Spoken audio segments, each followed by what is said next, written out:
श्री गणेशाय नमः। श्री सरस्वत्यै नमः। श्री गुरुचरण कमलेभ्यो नमः।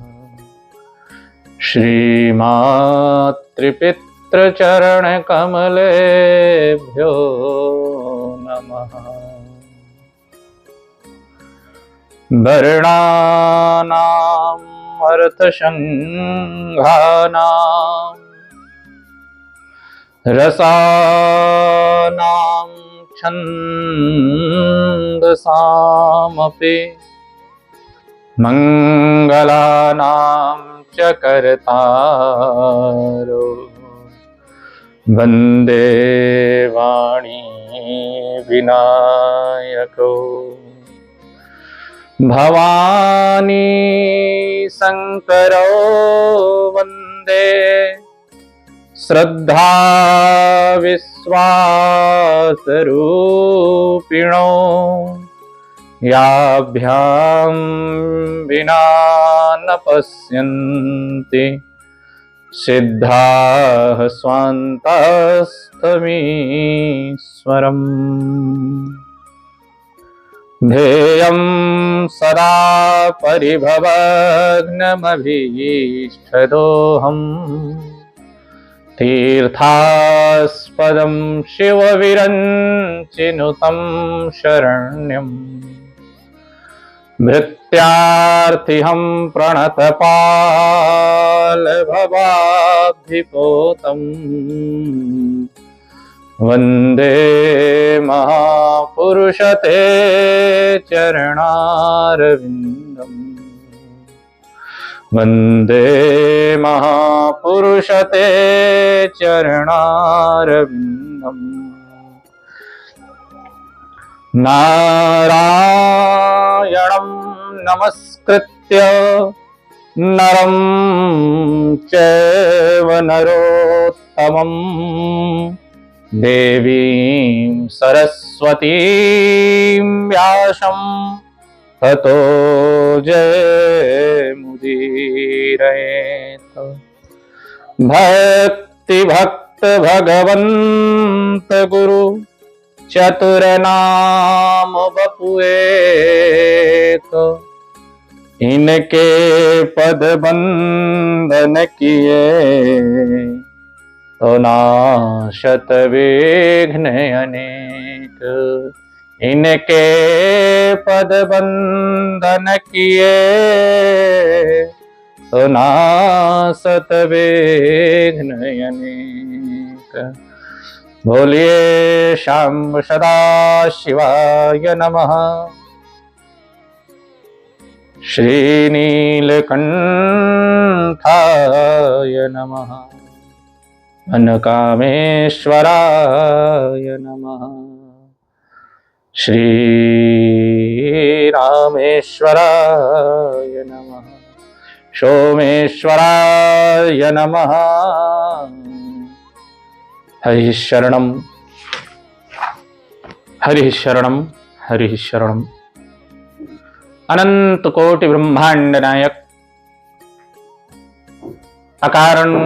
अकारण करुणा वरुणालय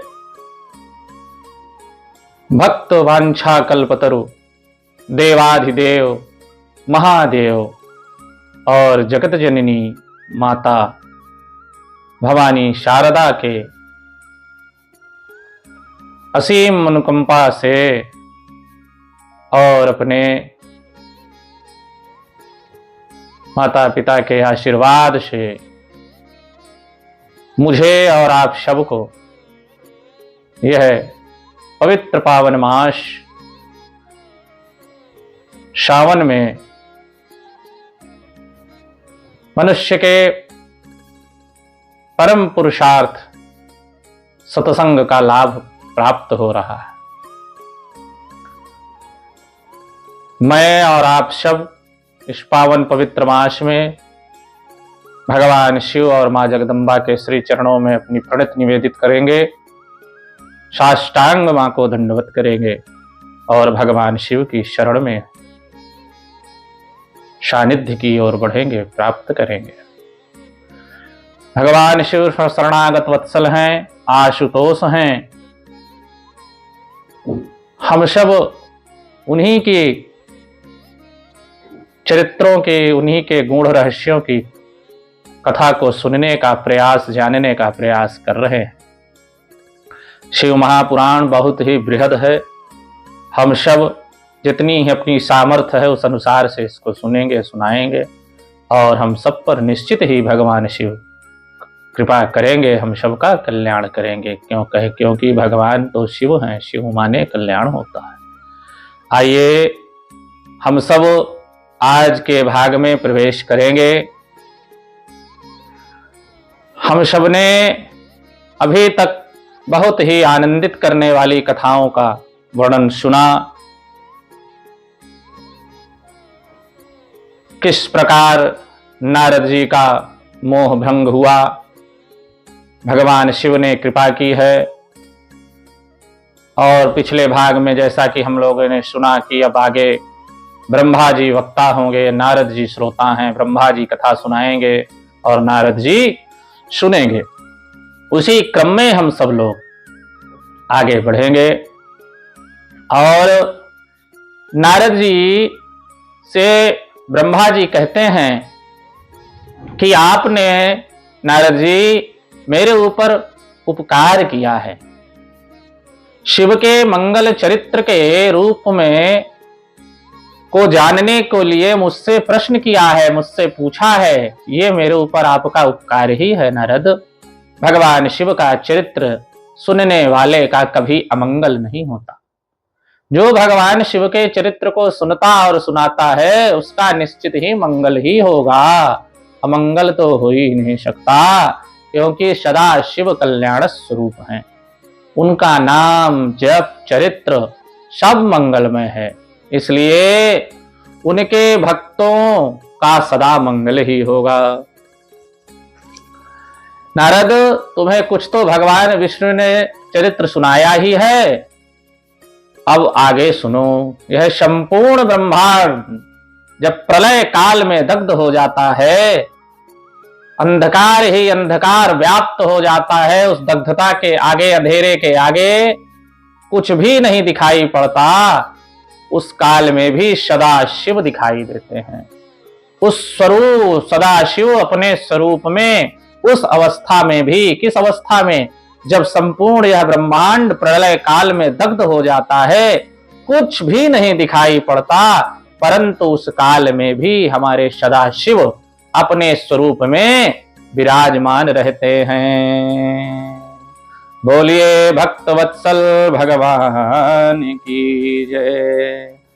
शिव पुराण में कहते हैं ब्रह्मा जी, अभिधत्ते सचकितम यदस्ति श्रुति पुनः सत्यम ज्ञानम अनंतम च परमानंदम परम महा। श्रुति भी उसके विषय में चकित भाव से है, इतना ही कहती है कि उसकी सत्ता मात्र का ही निरूपण कर पाती है, उसका कोई विशेष विवरण देने में श्रुति भी समर्थ नहीं है। अप्रमेय मनाधार, अप्रमेयम अनाधारम, अविकारम अनाकृति, अनिर्गुणम योगी गम्यम चा सर्ववाप्येक कारकम, निर्विकल्पम निरारंभम निर्मायम निरुद्रवम अद्वितीयम आनंदम अनंतम अविकाशम चिदात्मकम।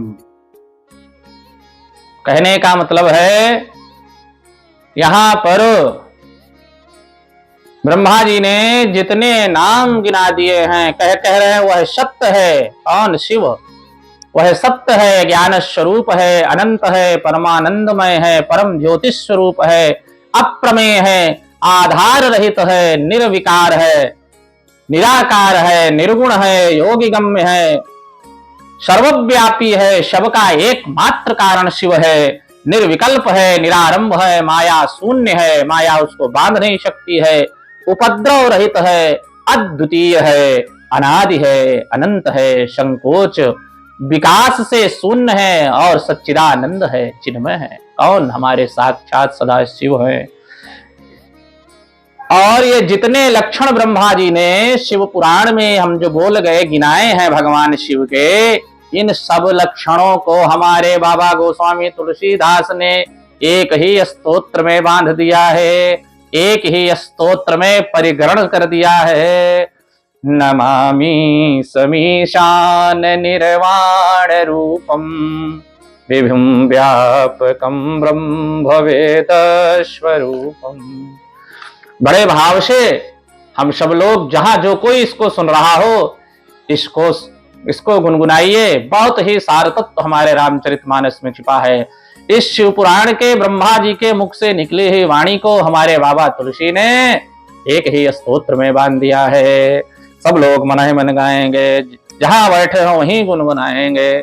नमामि समीशान निर्वाण रूपम विभुं व्यापकं ब्रह्म वेद स्वरूपम निजं निर्गुणं निर्विकल्पं निरीहं चिदाकाशमाकाशवासं भजेऽहं। निराकारमोङ्कारमूलं तुरीयं गिराज्ञानगोतीतमीशं गिरीशं करालं महाकाल कालं कृपालं गुणागार संसार पारं नतोऽहं। तुषाराद्रिशंकास गौरं गभीरं मनोभूतिकोटे प्रभाश्री शरीरं स्फुरन्मौलिकल्लोलनीचारुगंगा लसद भाल भालेन्दुकण्ठे भुजंगा चलत कुंडलं भ्रो सुनेत्रं विशालं प्रसन्नाननं नीलकण्ठं दयालं मृगाधीश चरमाम्बरं मुण्डमालं प्रियं शङ्करं सर्वनाथं भजामि। प्रचण्डं प्रकृष्टं प्रगल्भं परेशम् अखण्डं अजं भानुकोटे प्रकाशं त्रयः शूलनिर्मूलनं शूलपाणिं भजेऽहं भवानी पतिं भावगम्यं।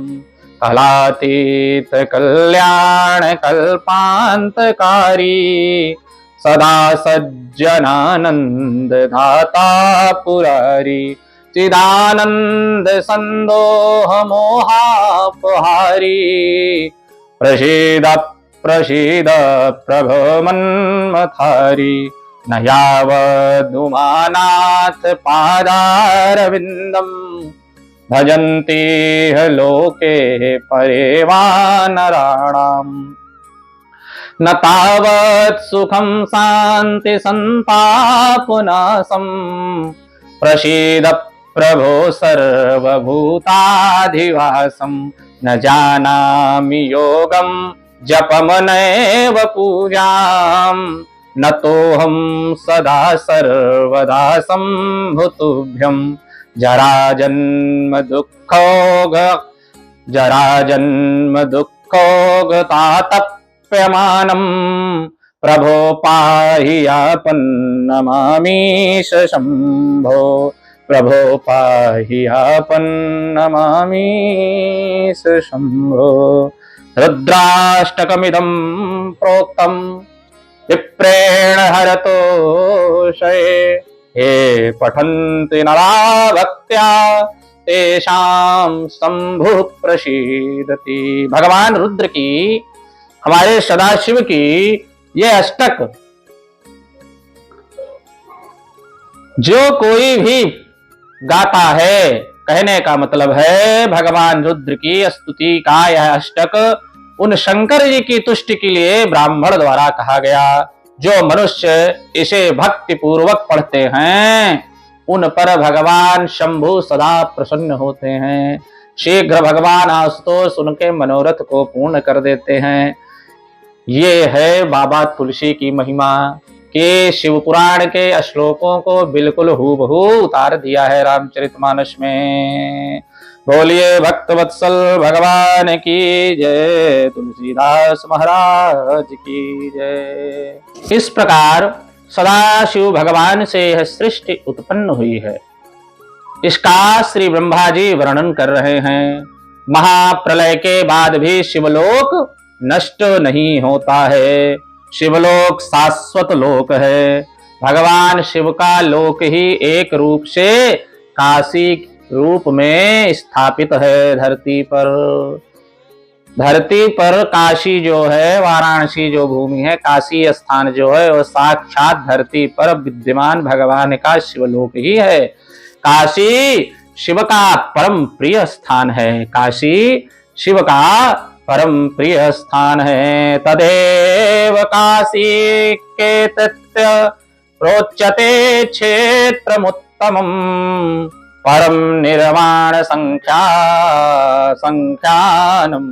सर्वोपरि विराजितम्। उन काल रूपी ब्रह्मा ने एक ही समय सत्य के साथ शिवलोक नामक क्षेत्र का निर्माण किया। उस उत्तम क्षेत्र को महाराज काशी कहते हैं, हे नारद मुनि। वह परम निर्वाण का मोक्ष स्थान है जो सबके ऊपर विराजमान है।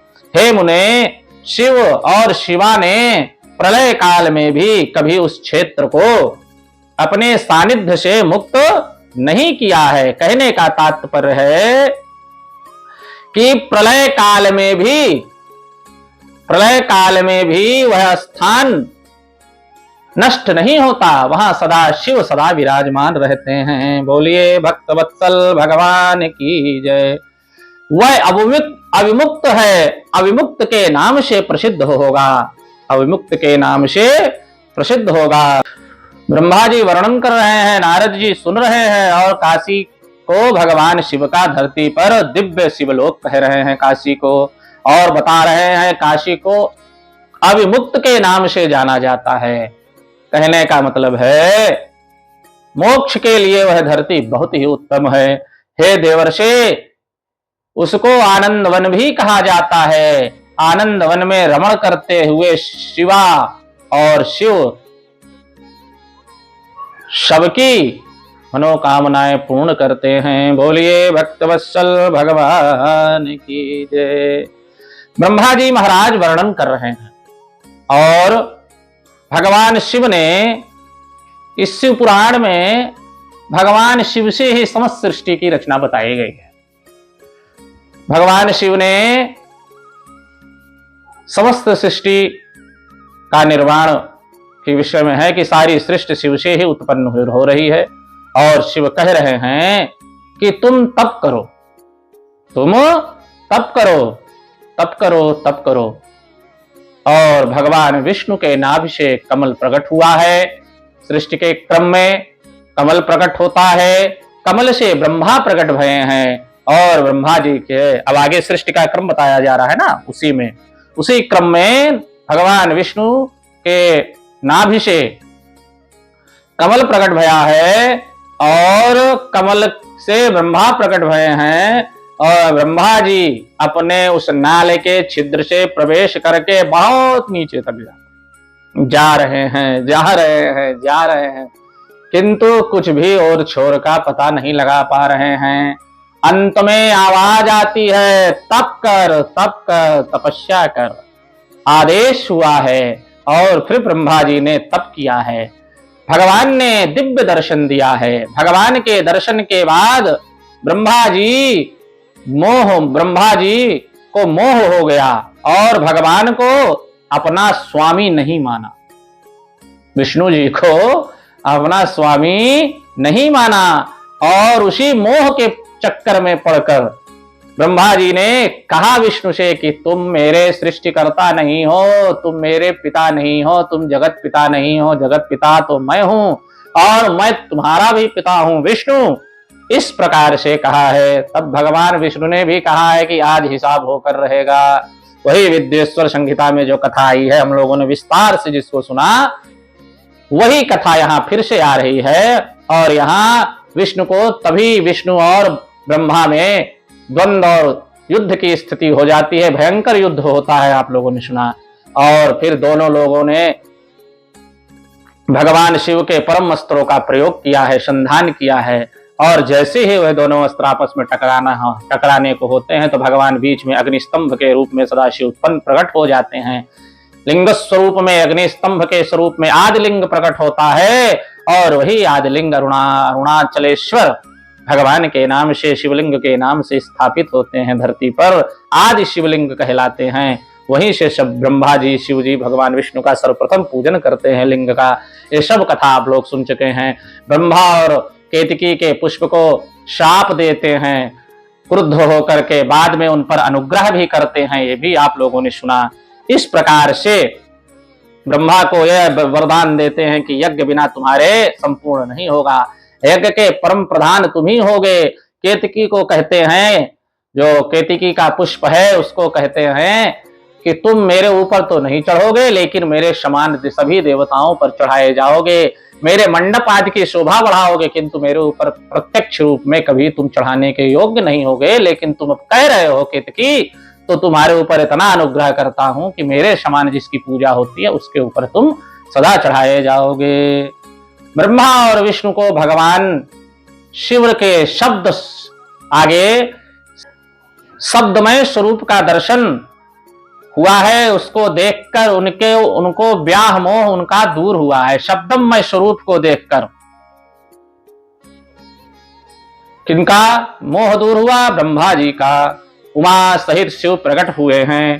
प्रकट होकर भगवान ने विवेचन किया है और त्रिदेवों की एकता का वर्णन किया है। त्रिदेवों की एकता का भगवान ने वर्णन किया है।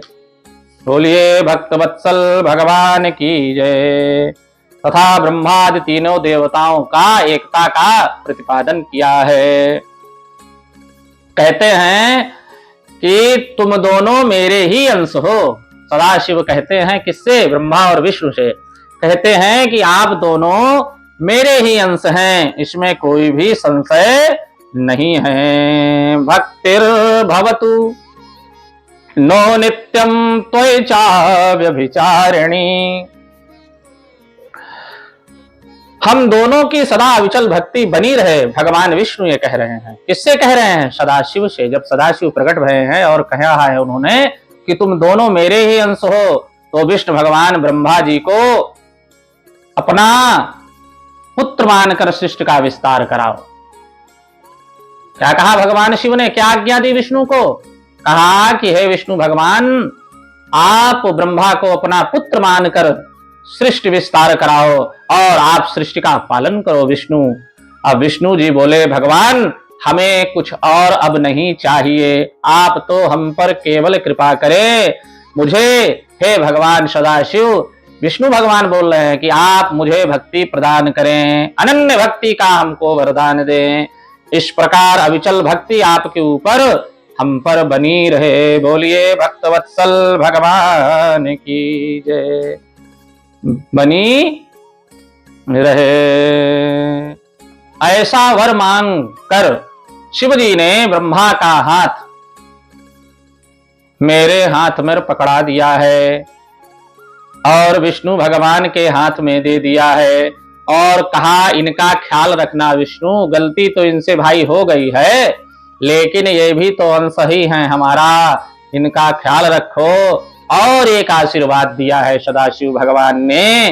कहा है कि ब्रह्मा जी के भूवर मध्य से मेरा रुद्र रूप प्रकट होगा सृष्टि के विस्तार क्रम में। सृष्टि का विस्तार बताया जा रहा है ना, उसी क्रम में ब्रह्मा के भूर मध्य से मेरा रुद्र स्वरूप प्रकट होगा।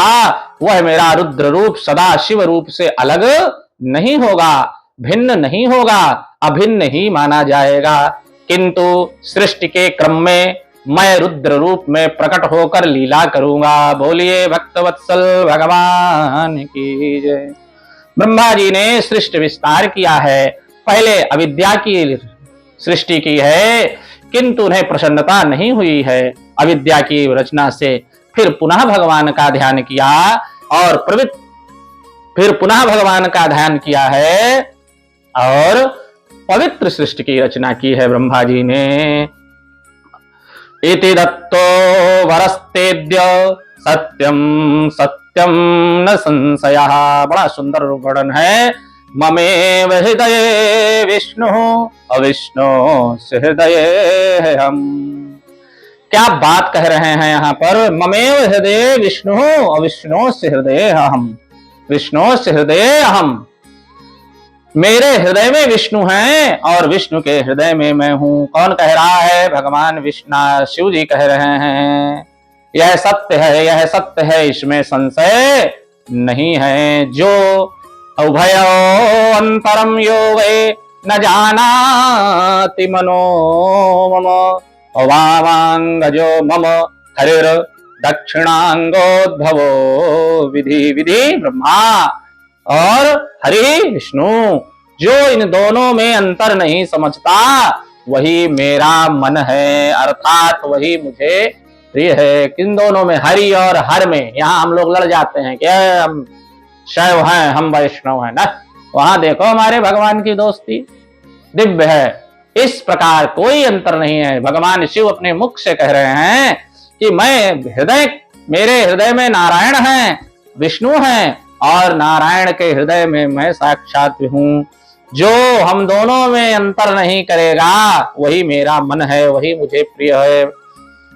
श्री हरि मेरे बाएं अंग से प्रकट हुए हैं और ब्रह्मा मेरे दाहिने अंग से उत्पन्न हुए हैं और महाप्रलयकारी विश्वात्मा रुद्र मेरे हृदय से प्रादुर्भूत हुए हैं। बोलिए भक्त वत्सल भगवान की जय।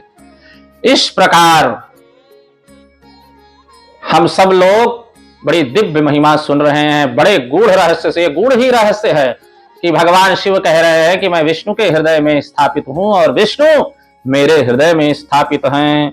बोलिए भक्त वत्सल भगवान की जय। भक्त वत्सल भगवान की जय। हे विष्णु, अब आप मेरी दूसरी आज्ञा सुनो। महासृष्टि का वो कहा, अब यहां क्या कह रहे हैं? दूसरी आज्ञा सुनो। हे हरे, आप नाना प्रकार के अवतार धारण करके लोक में अपनी उत्तम कीर्ति का विस्तार कीजिए और संसार में प्राणियों के उद्धार के लिए तत्पर रहिए। भगवान शिव आज्ञा दे रहे हैं विष्णु जी को। आप रुद्र के ध्येय हैं। हे नारायण, आप रुद्र के ध्येय हैं, आप मेरे आराध्य हैं और रुद्र आपके ध्येय हैं और रुद्र आपके आराध्य हैं। आप दोनों में और आप तथा रुद्र में कुछ भी अंतर नहीं है। वाह, बड़ा सुंदर है। रुद्र भक्तो नरो यस्तु तव निंदां करिष्यति तस्य पूर्णं च निखिलं द्रुतं भस्म भविष्यति। कह रहे हैं यहां पर, बड़ा सुंदर है, बहुत ध्यान से सुनने योग्य बात है। हम लोग अक्सर ये भिन्नता करते हैं। जो मनुष्य रुद्र का भक्त होकर आपकी निंदा करेगा नारायण, उसका सारा पुण्य तत्काल भस्म हो जाएगा। हमारे अनंत पूजाओं का जो भी पुण्य है वह सब भस्म हो जाएगा। कब? जब हम हरि और हर में अंतर उत्पन्न करेंगे। दोनों एक हैं। और इधर बाबा क्या कहते हैं? शंकर प्रिय मम द्रोही, शंकर प्रिय मम द्रोही, शिव द्रोही मम दास, शिव द्रोही मम दास। ते नर करहि कलप भरी, ते नर करहि कलप भरी, घोर नरक में वास। शंकर प्रिय मम द्रोही, शंकर का प्रेमी और मेरा द्रोही, और शिव द्रोही मम दास, और शिव का द्रोही मेरे दास। अगर ऐसा कोई व्यक्ति है तो वह नरक में कल्प कल्पांतर तक वास करता है। इसमें तनिक भी संशय नहीं है। सारे गूढ़ रहस्यों को बाबा ने भी लिखा है शुद्ध सरल भाषा में। समझने और पढ़ने की देरी है। मनन करिए, चिंतन करिए। श्रावण में रामचरितमानस के पाठ का बड़ा ही महिमा है, बड़ा पुण्य प्राप्त होता है पाठ रामायण का। ये सीधे सीधे शिव पुराण ही आदेशित करता है कि शिव के काल में यदि हरि को भजा जाए तो बड़ा पुण्य है, क्योंकि हरि शिव के इष्ट हैं और शिव हरि के इष्ट हैं। नरके पतनम तस्य त्वद्वेषात् पुरुषोत्तम मदाज्ञा भवेद विष्णु सत्यम सत्यम न संशयः।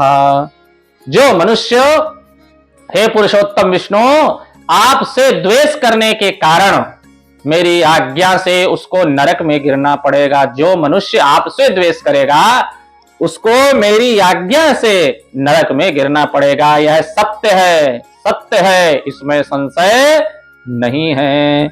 लोकेस्मिन् मुक्तिदो नृणाम भुक्तिदश्च विशेषतः ध्येयः पूज्यस्य भक्तानां निग्रहानुग्रहो कुरु।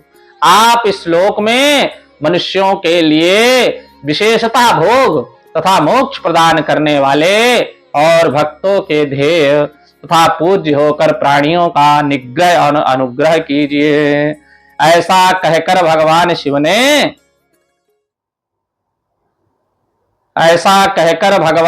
ने मेरा हाथ पकड़ लिया। किसका? ब्रह्मा का। नारद जी से ब्रह्मा बता रहे हैं ना।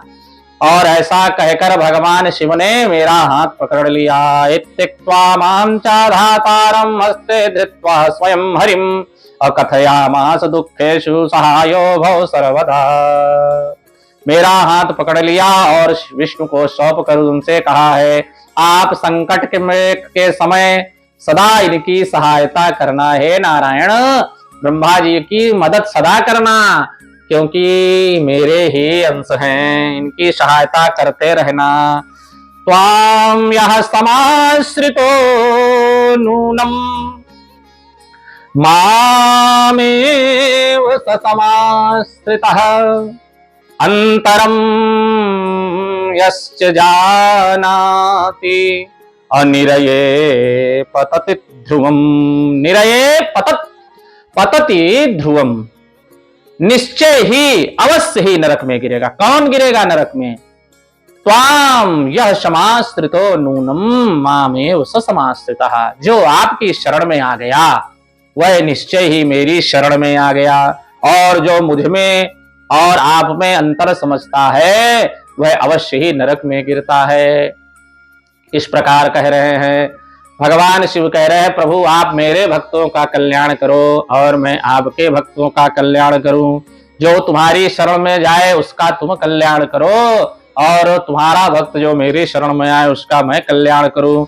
जो मुझ में और आप में अंतर करेगा वह अवश्य ही नरक में गिरेगा, इसमें तनिक भी संशय नहीं है। बोलिए भक्त वत्सल भगवान की जय।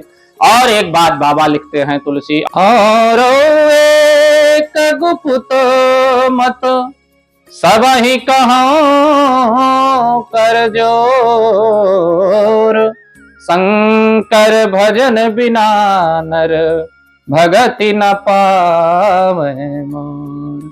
शंकर भजन बिना नर भगति न पावो मोर। हे नर, हे मनुष्य, बिना शिव के भक्ति के तुम राम की भक्ति नहीं पा सकते, तुम नारायण की भक्ति को नहीं प्राप्त कर सकते। इस प्रकार बोलिए भक्तवत्सल भगवान की जय। भगवान शिव सदैव प्रबुद्ध और अक्षय हैं। मेरी आज्ञा से तुम्हें अपने विविध गुणों के द्वारा सृष्टि के इस प्रकार के होने वाले कार्यों की रक्षा करनी चाहिए। इस प्रकार भगवान को आज्ञा मिली है, आदेश मिला है। अब विष्णु जी बोल रहे हैं, हे शंकर, हे करुणा सिंधु, हे जगतपते, मेरी यह बात सुनिए। मैं आपकी आज्ञा के अधीन रहकर यह सब कुछ करूंगा। हे मम भक्तश्च यः स्वामिं स्तव निन्दां करिष्यति अतस्य वै निरये वासं प्रयच्छ नियतं ध्रुवम्। मैं सब कुछ आपकी आज्ञा के अनुसार करूंगा प्रभु, हे शिव सब कुछ करूंगा। हे स्वामी क्षण मात्र भी आपका श्रेष्ठ ध्यान मेरे चित्त से कभी दूर नहीं होगा। फिर क्या कहते हैं, मम भक्तश्च यः स्वामिं स्तव निन्दां करिष्यति। हे स्वामी मेरा जो भक्त आपकी निंदा करे, देखिए बहुत ध्यान से, निंदा सबसे बड़ा अवगुण है। निंदा से कोई भी देव प्रसन्न नहीं होते। जो व्यक्ति निंदा करता है वो कितने पूजा करे सब व्यर्थ है उसका। और क्योंकि कोई न कोई, क्योंकि हरि व्यापक सर्वत्र समाना, और ना सीय राम मैं सब जग जाना। भगवान नारायण सबके अंतर में बसे हुए हैं, सब में वही तत्व है, वही शिव है, वही नारायण है। तो यदि हम किसी की निंदा कर रहे हैं, ये भाव छिपा है, तो हम भगवान की निंदा कर रहे हैं। और जब किसी की निंदा करोगे तो भगवान कभी नहीं मिलेंगे। और भगवान यहाँ आज्ञा दे रहे हैं, भक्त को कह रहे हैं। सोचिए भगवान भक्त के लिए ये बात कह रहे हैं, तो हम लोग तो कुछ नहीं है। तो इसलिए निंदा से बचो साथियों, निंदा करने से बचें। क्या कह रहे हैं भगवान, हे स्वामी, शिव जी से विष्णु बोल रहे हैं, हे स्वामी जो भक्त आपकी निंदा करे उसे आप निश्चय ही नरकवास प्रदान करें। इस प्रकार तद भक्तो यो भवेत स्वामिनमं प्रियतरो हिषः एवं वेयो विजानाति तस्य मुक्तिर्न दुर्लभा। हे नाथ, बड़ी सुंदर बात नारायण कह रहे हैं। हे नाथ, जो आपका भक्त है वह मुझे अत्यंत प्रिय है। जो ऐसा जानता है, जो इसको समझता है और आपकी भक्ति करता है, मेरा भक्त होकर के आपकी भक्ति करता है, उसके लिए मोक्ष तुच्छ है, मोक्ष दुर्लभ नहीं है, कदापि दुर्लभ नहीं। मोक्ष बहुत ही सरल मार्ग उसके लिए हो जाएगा, उसको अवश्य ही मैं मोक्ष प्रदान करूंगा, विष्णु भगवान कह रहे हैं। बस शर्त यह है कि वह आपका भक्त है, वह मुझे भी प्रिय है, और यदि आपका भक्त नहीं है तो मुझे प्रिय नहीं है। इस प्रकार से भक्त वत्सल भगवान शंभु कृपा पूर्वक हमारी ओर देखकर हम दोनों को देखते देखते शीघ्र वहीं अंतर्धान हो गए हैं। कौन? ब्रह्मा जी ये कह रहे हैं। अब विष्णु के द्वारा कहे गए श्रेष्ठ वचनों को ब्रह्मा जी ने कहा। जब ऊपर विष्णु जी ने कहा भक्त की बात, भगवान की बात, सब महिमा बताई कि हम दोनों अलग नहीं हैं, और विष्णु जी ना शिव जी से कह रहे हैं कि प्रभु जो भक्त आपकी पूजा करेगा वही मुझे प्रिय है। ऐसी बात को विष्णु के द्वारा कहे गए श्रेष्ठ वचनों को सुनकर शिवजी ने अत्यंत प्रीतिपूर्वक विष्णु से कहा कि मैंने आपके अवगुणों को क्षमा कर दिया है। इस प्रकार भक्त वत्सल भगवान ने आगे चलकर सब पर कृपा की है। हम सब पर भी भगवान कृपा करेंगे। निश्चित दृढ़ संकल्पित रहिए और भगवान की सेवा में लगे रहिए। इस प्रकार ब्रह्मा जी ने कहा, आज भगवान शिव ने इस दिव्य शिवलिंग अर्थात चिन्ह के रूप में, प्रतीक के रूप में दर्शन दिया, इसलिए हम सब शिवलिंग की पूजा करेंगे, इनको प्रतिष्ठित करेंगे, इनकी प्रतिष्ठा करेंगे। लिंग, बड़ी सुंदर बात आ रही है, ध्यान से सुनिएगा। लिंग वेदे महादेवी लिंगम साक्षात् महेश्वरः लयना लिंगम इत्युक्तम तत्रैव निखिलम जगत। कह रहे हैं लिंग वेदिर महादेवी लिंगम साक्षात् महेश्वरः। शिवलिंग की वेदी महादेवी का स्वरूप है।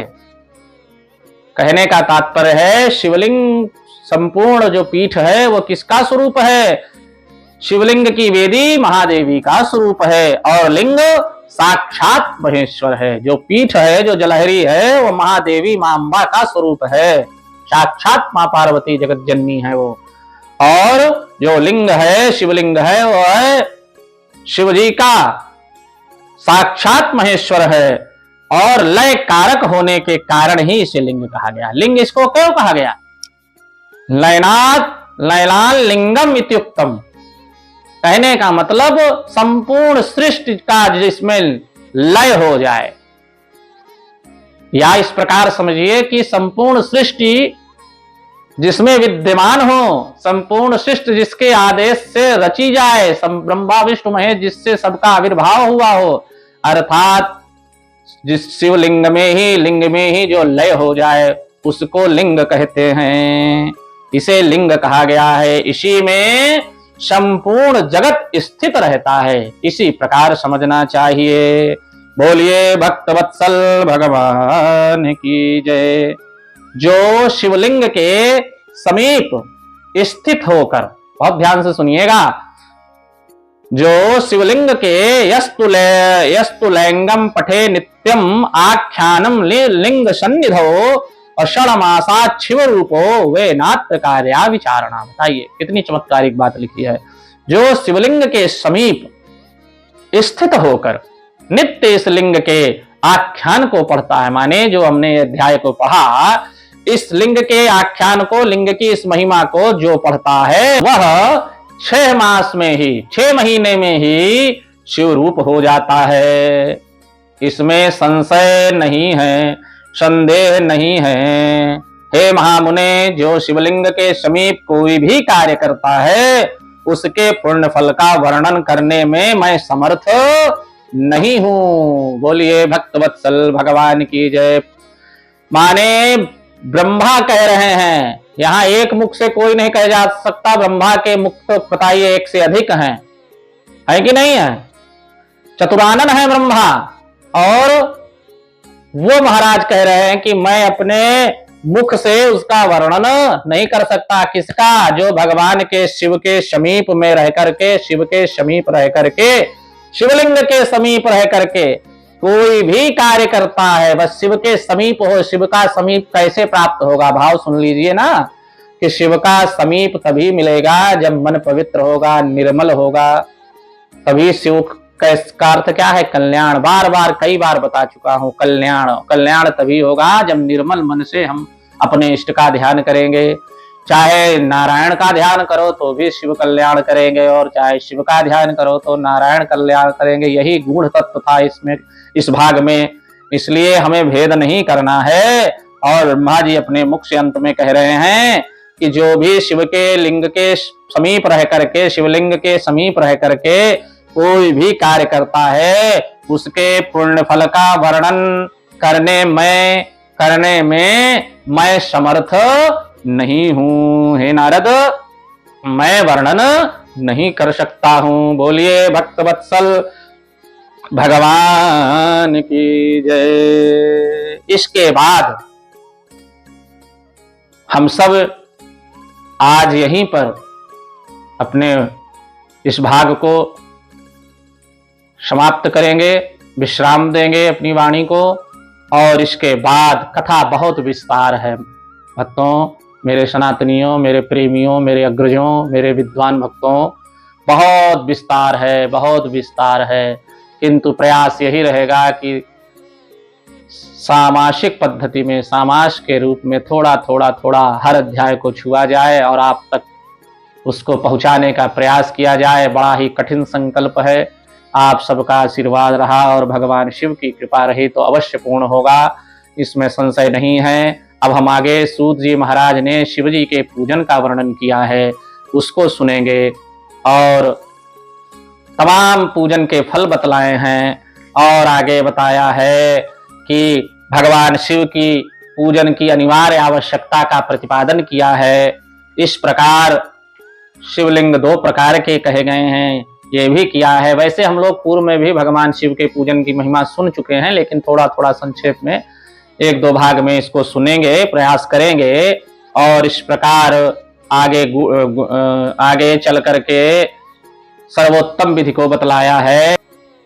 कौन किस लिंग की का पूजा करता है उसका विधान बताया गया है। विभिन्न पुष्पों, अन्नों तथा जल आदि की धाराओं से शिव की पूजा का क्या महात्म है तो बहुत विस्तार पूर्वक ये सब कथाएं, सारी पूजन की विधियां।